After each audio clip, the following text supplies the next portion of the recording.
what do you hope that people are able to get out of this experience and take away as they go back to their day-to-day lives?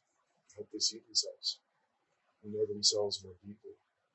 And I hope that they connect with other people and realize these connections are available all the time. Like, I think there's a fallacy that as we grow older, like, we don't make future friendships. And we don't make deep connections. I think it's harder. I think that the opportunities are more rare. But that opportunity is always there. So it's that connectedness, it's that knowing of oneself, and hopefully stepping into life in a greater way. Mine's perspective.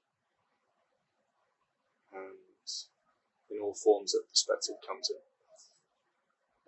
And also just a little bit of just showing people what they're capable of. And we've had large discussions of what that means, but sometimes you have to chuck people in the deep end and show them that they can actually swim.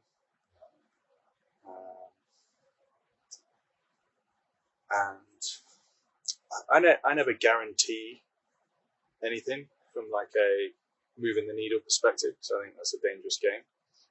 But I do really hope that people take something quite significant away and then actually apply it. So from my point of view, that's